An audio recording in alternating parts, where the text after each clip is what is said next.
when Oriental philosophy and religion was first introduced to the Western world, it was introduced under the auspices of people who were fascinated with power.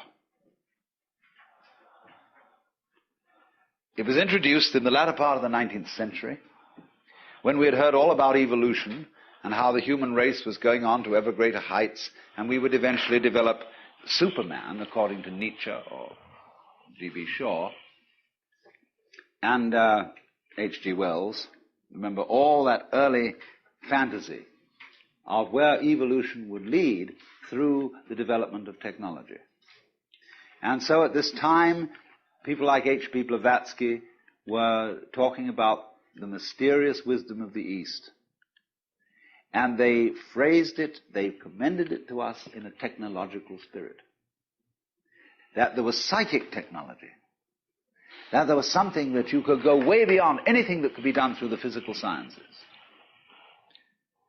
You could cause your physical body to disintegrate to another level of vibration, and then transmit it and reassemble it somewhere else.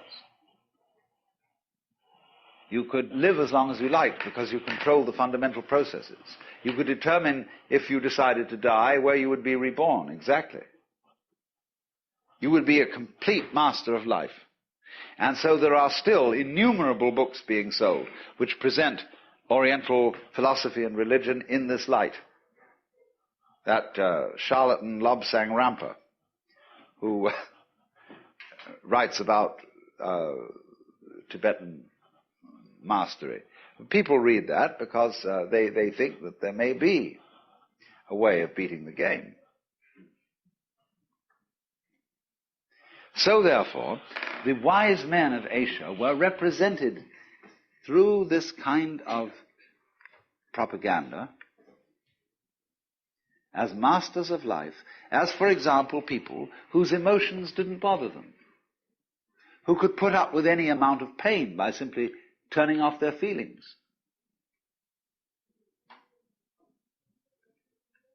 Who could foretell the future, who could read your thoughts, and who were above all kinds of ordinary human frailty. Well, when I first met Buddhist priests, Zen masters, swamis, all these wise men from the East, one of the first things that impressed itself upon me was that they were perfectly ordinary human beings. They had bad tempers. They were fussy about certain things. They just acted as I would expect human beings to act. And so at first I was very disappointed. I thought they had feet of clay, that they didn't come up to these promises of psychotechnology. But after a while I got to realize why not, that they had already thought all that through. They had thought through what might be done if one had all these powers, and had decided that wasn't what they wanted. The powers of this kind in Sanskrit are called siddhi, S-I-D-D-H-I. But there is hardly one decent scripture or text on yoga that does not say again and again, if you get siddhi, ignore them. Go on to something else. These are only the foothills. These are, furthermore, not only foothills, but they are seductive, blind alleys. Won't take you anywhere at all. Now, I think that this is the greatest possible lesson for the Western world to learn, because we are so hung up on the idea of power, of control, of being able to make everything go the right way, and we've never thought it through. When you get control of it, what are you going to do with it? Supposing I'm an alchemist, and I have a whole secret closet full of love filters, very potent ones. And if I see a desirable woman, all I have to do is to offer her a cigarette or give her a glass of wine with one of my secret potions in it. And instantly, I'm her master. Now, when I think that through, what would I do with a situation like Because all I've got again is that plastic doll that when I push it, it does what I tell it to and doesn't have any comeback. What you always are looking for in things is where the surprise is there, where there's a comeback. And you say, my God, this thing is alive. It has a will of its own. It is not in my control. And I would like to have a relationship with something like that, because it would never be dull. And also, you would feel true affection. After all, you can make love to yourself in a mirror. You can have one of those Dutch wives. You buy them in a place in Kobe, where you get these rubber girls that you fill with hot water. And sailors take them on long voyages. But what an awful thing, when you realize that this thing has no gear, no surprise in it, no thing that it does on its own, you see.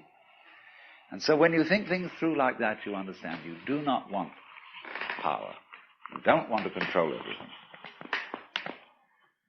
And therefore these Zen Buddhist masters that I met and others were not super occultists.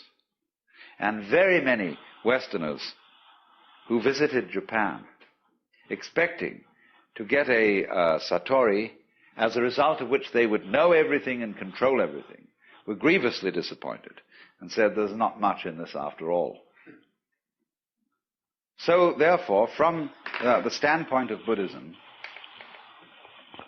the fact that the power game is not the game is expressed by saying, a Buddha is one who has gone beyond the gods, because the gods have power. The Buddhism imagines all kinds of levels of heaven worlds inhabited by all kinds of gods. And the supreme of all the gods is called Ishvara. But it is said that all those gods in their paradisal worlds are in samsara. They're in the round of birth and death. And what goes up must come down. They're immensely successful. They're at the peak of power, spiritual power. But they're not delivered yet, because they still don't know what they want. And therefore, in the exploration of what you want, you get to the point where having all pleasures at your command, and they pall, and you think of new sources of pleasure. And eventually you get like the ancient Romans, who had all these mad crowds of barbarians who had to go every Saturday to the Colosseum for a show that really had to surpass everything. Because they had public baths, they had prostitutes, they had every kind of luxury. But when they went to see one of the big shows that people like Nero put on, they would have, for example, floats circling the Colosseum, all full of slave girls from distant parts of the Mediterranean, garlanded with flowers and waving at the crowd and going innocently around. And the next minute they would release wild lions into the arena to eat up all the slave girls. And they got a big sadistic kick out of that. Because you see, pursuing pleasure beyond a certain place takes you into what the Buddhists call the Naraka world, that is to say, the hells. When you have explored pleasure to its ultimate limit, the only thing you can get a kick out of is pain.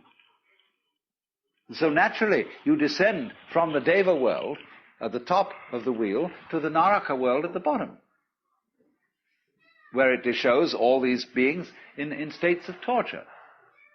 Now, of course, the priests say, when they're bringing up children, if you do bad things, you will end up in the hell world. But this is a very inadequate way of showing how one gets to the hell world. You get to the hell world as a result of not knowing what you want. As a result of thoughtless pursuit of pleasure, which ends you eventually in the pursuit of pain. So when you're in the hell, well, that's where you want to be. So then the question is, to clarify once more, what do we want? If you understand, first of all, that you don't want absolute power,